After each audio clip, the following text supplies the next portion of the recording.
We knew days ago after G4TV was officially shut down by Comcast, drama would ensue because a major reason why the network failed was because of the very people who worked there that the executives decided to keep on the project, like Frosk and Sessler. But of course, like clockwork, they have come out in massive meltdowns trashing G4, blaming everyone but themselves for the failure of the network. I have a bunch of things to show off, but before we get into the topic at hand, if you enjoy the content that I create, please make sure to subscribe to the channel and hit the notification bell. Follow me on social media like Twitter or mine so that you can see when my content is posted. And of course, if you do really enjoy the videos and the live streams that I create, please consider becoming a Dark Titan via Patreon for just $1 a month, or support the channel via YouTube memberships. All of the links are in the description, and of course, I do really appreciate all of the support. So as you already know, Comcast officially killed G4 less than a year after the revival. I do have a previous video on that, and it will be linked down below. But the drama has gotten pretty bad. Two-time former G4TV host Adam Sessler had an unhinged meltdown and threatened physical violence following the network's second shutdown.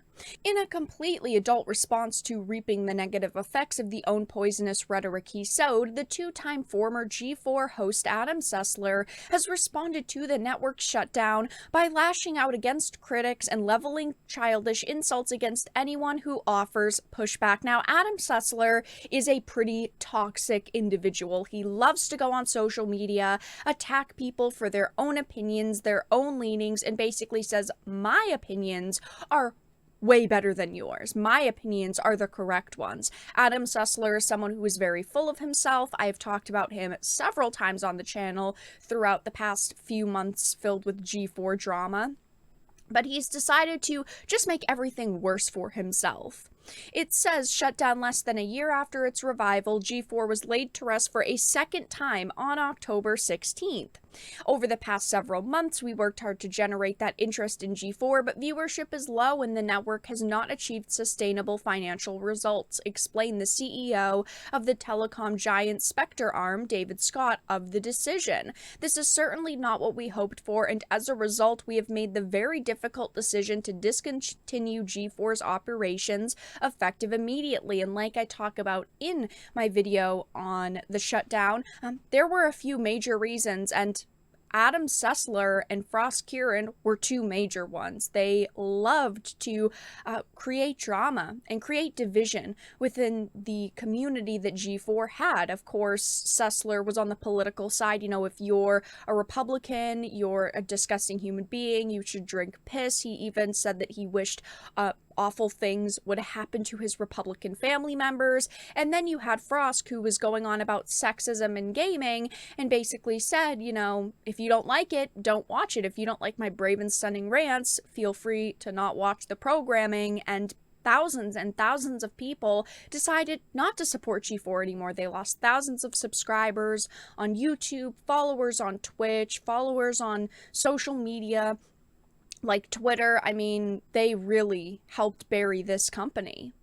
It says, though, in light of this far from unexpected news, Sessler took to his personal Twitter account to wish his now former co-workers well in their future endeavors.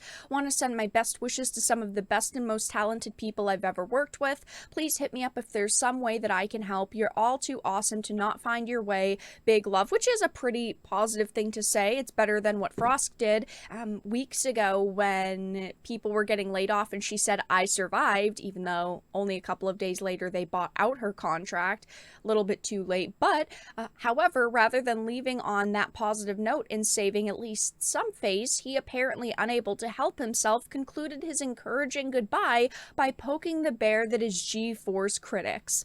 He said, and to those misguided who need to send vitriol, go right ahead. I'll keep taking your hits like I have for 20 years. I'll still be here just caring about the good people who got jacked. And then of course people decided decided to respond. People were saying your inability to listen to any criticism, no matter how valid, for 20 years is staggering, which is true. I mean, this is not new for Sessler, and he decided to respond with your ability to listen to me without any regard for independent thought for 20 years is quite staggering too.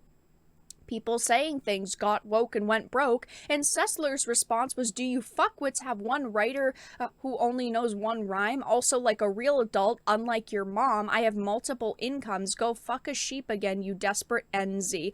Of course, this is an absolutely disgusting thing to say to someone who is simply pointing out that G4 decided to go woke, and Frosk actually backs this up, and I will read her tweet in a minute, but their initial idea with G4 and the revival was diversity and inclusivity, and now they have to shut it down because it's not getting views and it wasn't making money. That is the literal definition of got woke and went broke. But of course, Adam Sessler decides to insult people by saying, like, also like a real adult, I have multiple incomes, while also making a very poor your mom joke. I think your mom jokes can work in a lot of different ways, and I think that they are typically hilarious, but coming from 50-year-old Adam Sessler, who is salty he lost his job because he's bad at it, it's not really funny, Adam. You should probably get a new line.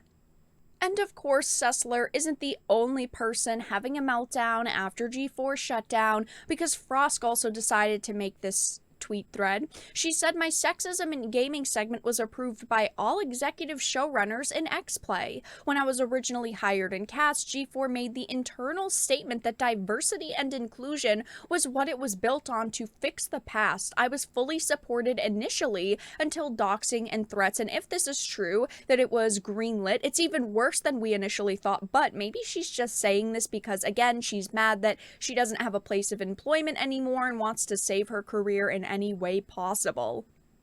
After all of the drama surrounding G4, specifically caused because of the rant that she went on, I do think it's going to be a bit harder for her to find somewhere to go now.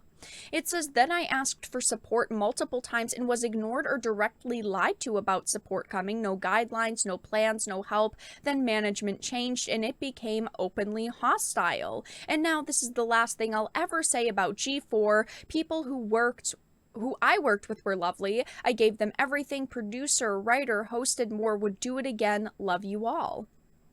Now, of course, what's funny about that is this was, a day ago. She said, oh, this is the last thing I'll ever say about G4. But this thread was updated only a half hour ago by someone saying, thanks for being awesome and being you, just wanted to make your inbox a little less toxic. And then, of course, she shared it. So that was also a lie.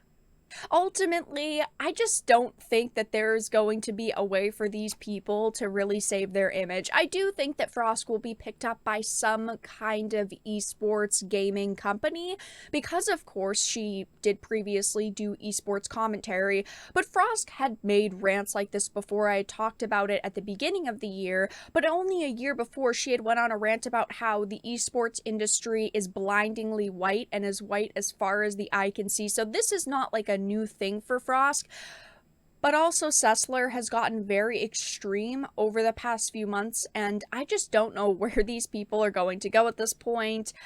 I mean, only time will tell. I'm not going to, interact with these individuals anymore. If they make any other ridiculous statements, then maybe I'll end up covering it, but it seems like the G4 saga has come to an end. But that's all that I really had to discuss in this video. Let everyone know your thoughts in the comment section down below. If you enjoyed it, please make sure to give it a like, share it, and subscribe to the channel. And of course, if you didn't, make sure to give it a dislike. I appreciate your support either way, but I will talk to you all again in the next video really soon.